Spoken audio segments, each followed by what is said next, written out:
Greetings and salutations, this is Imperator Vespasian and his trusty sidekick. Hello. We're trying out a new microphone, so let us know how it goes, because we didn't have a microphone before, we were just using the new camera, because it didn't have a microphone with it. Right, so we're having a look at a new army. It's not that new, you will have seen it before, because we used it in the campaign. This is an army which we use for two purposes. Firstly, it's an Imperial Navy Army. So it's the crew of a Imperial Navy ship. That's the plot to the army.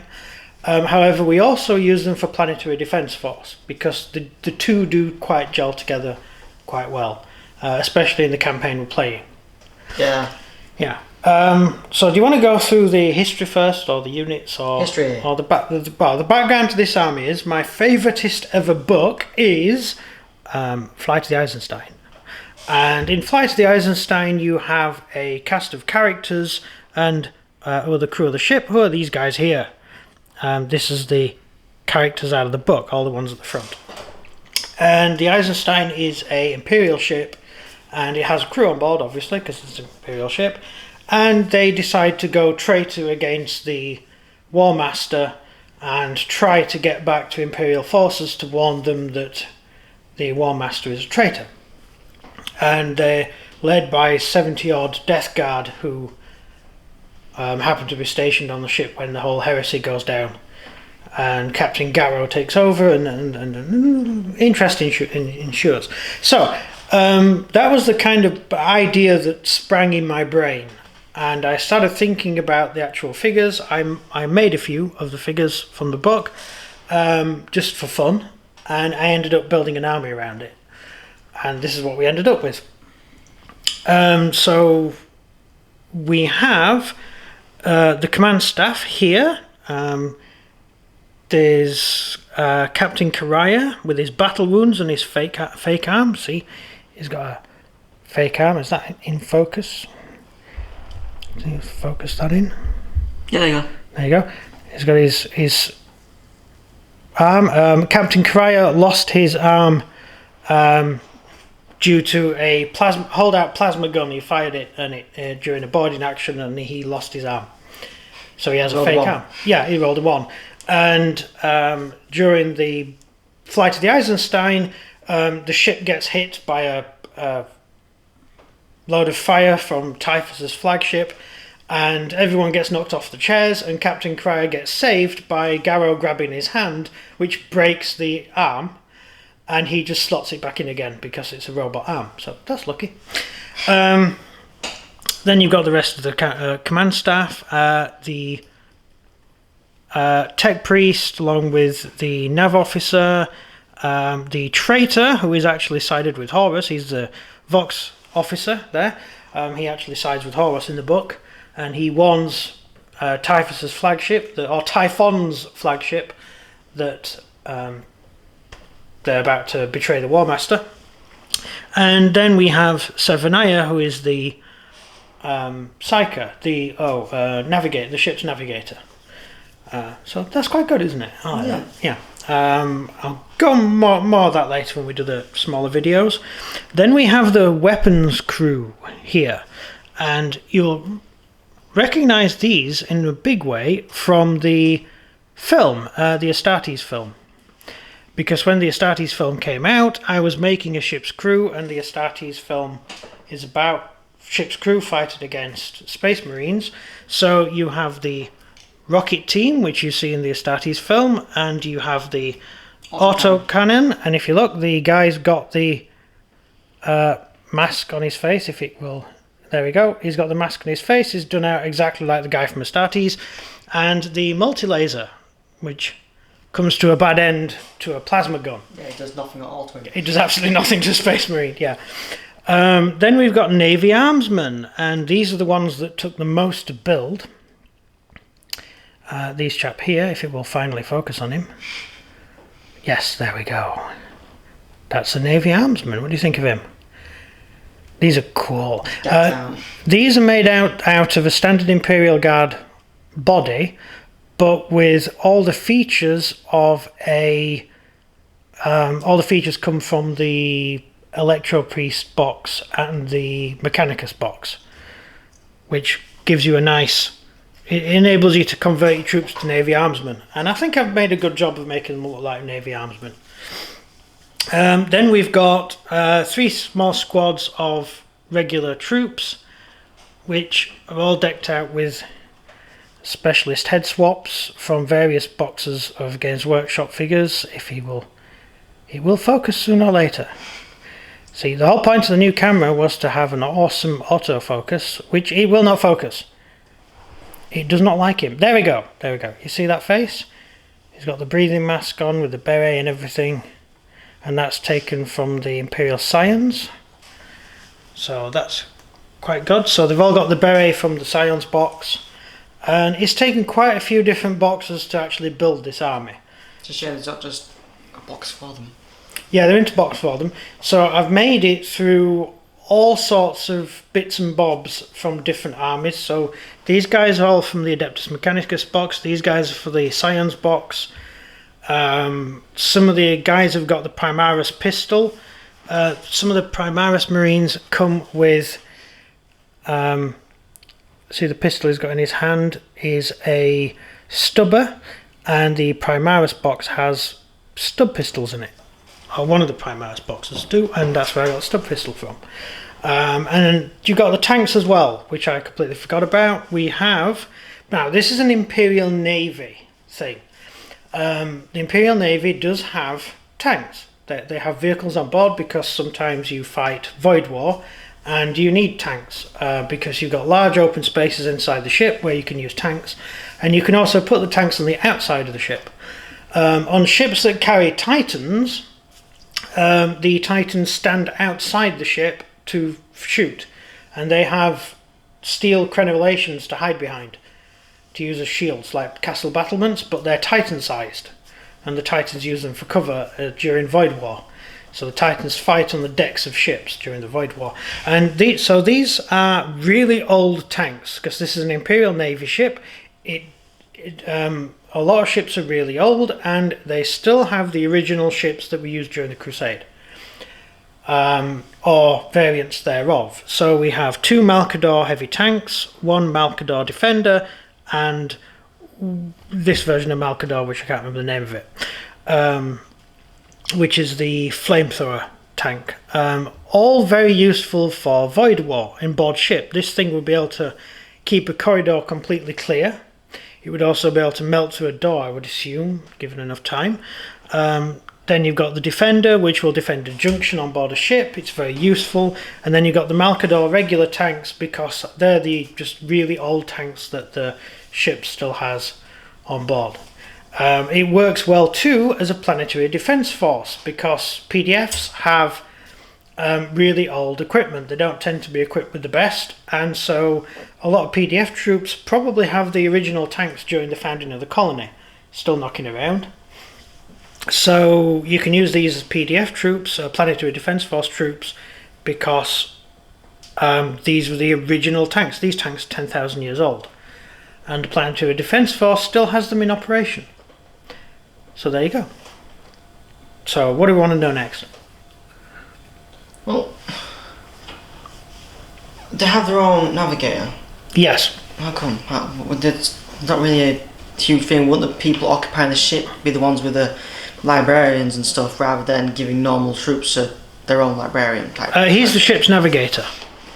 So on board the ship, every ship has a navigator, and they live in a sphere, which is protected from the outside world, and they have all sorts of bedrooms and stuff inside the sphere. It's very nice.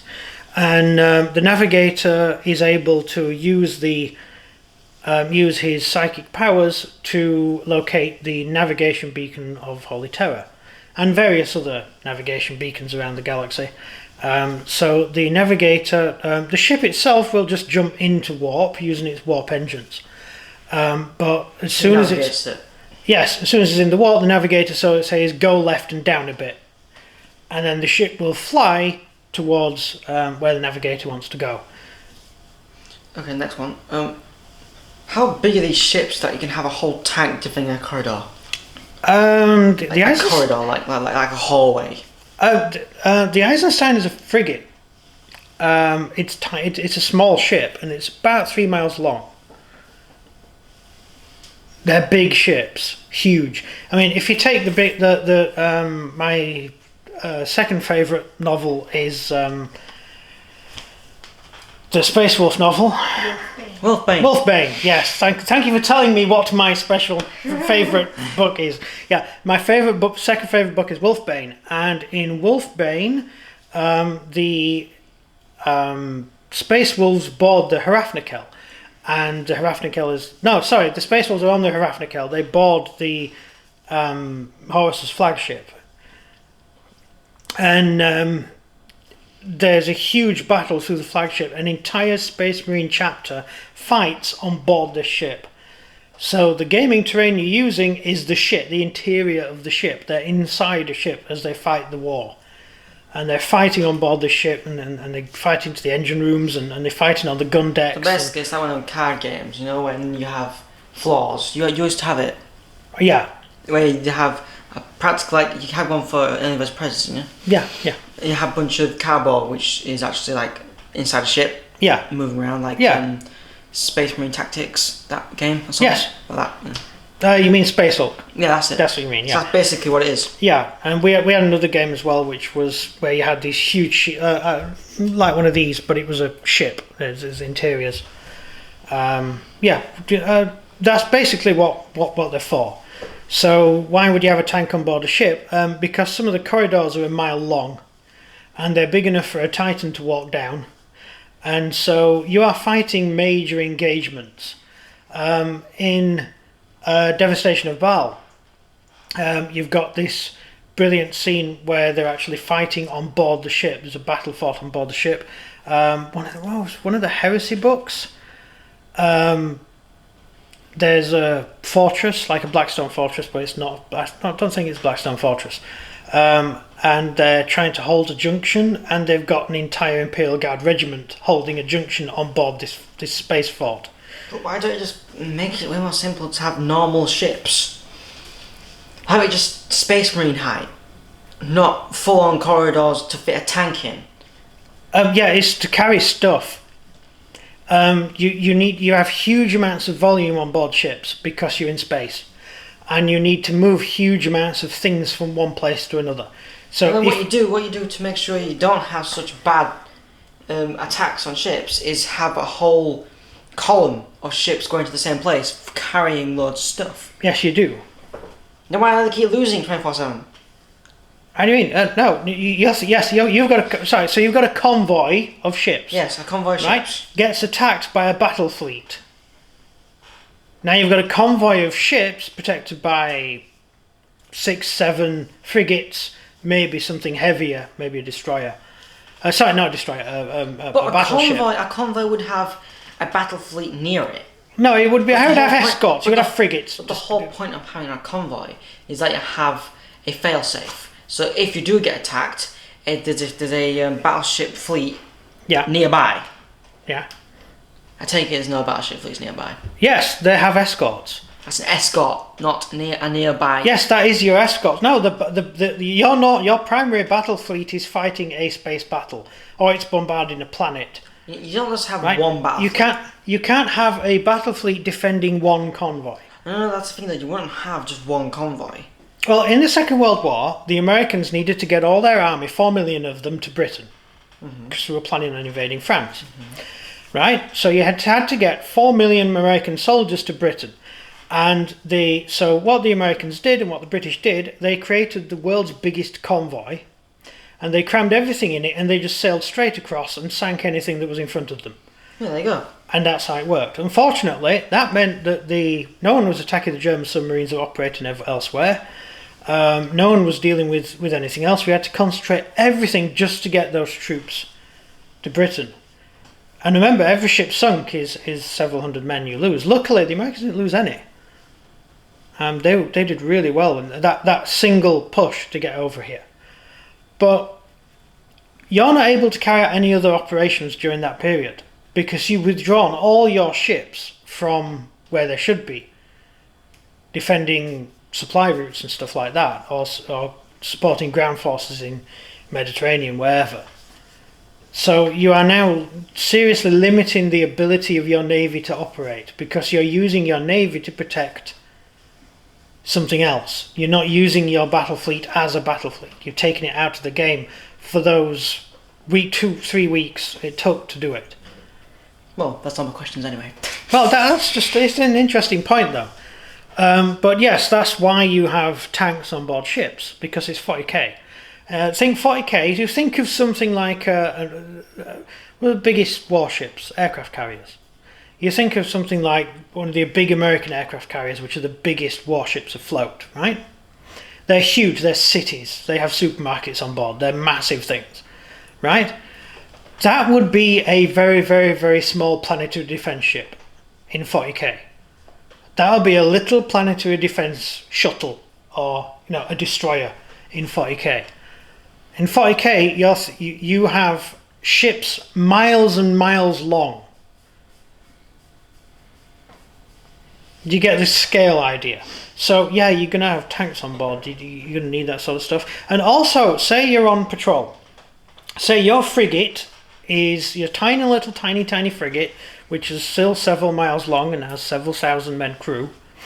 And you tell it to go and patrol this sector. It goes to patrol the sector. There's some pirates or possible pirates, right? So it's orcs are pirating or whoever, Eldar, doing some piracy. You might have to board an enemy ship. Well, are you going to have Space Marines on board? Well, you're not. You're an Imperial Navy ship. No Space Marines have been seconded to your command. Are you going to have Imperial Guard on board? Well, no, because they're Imperial Guard. They're off doing Imperial Guard stuff on planets. So you need your own troops. So you're going to have to land with a boarding craft. What do you mean the Imperial Guard are busy? There's trillions of the buggers. Yes, they're all over the place though. They're defending planets from swarms of Tyranids. They're slaughtering Tau in awesome ways. It's awesome ways, you say? Yeah.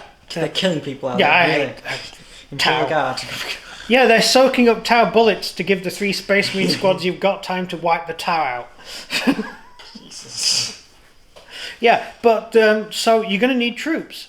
So you're going to need offensive capabilities. You might have to land on a planet. That's what your tanks are for. You might have to... there might be a boarding action. Maybe Eldar... who are the Dark Eldar called? I don't know, I don't play them, I don't care. But the Dark Eldar exist. And say the Dark Eldar invade your ship. Attack your ship and they're trying to steal ice cubes or whatever it is Eldar steal. I don't know. You're going to need these guys. You're going to need guns, armsmen, troopers to fight. If you're fighting outside the ship or an area of the ship, areas of the ship which have been voided to space, that's what your void warriors are for. Your void troopers. These guys with the fishbowl helmets. That's what they're for.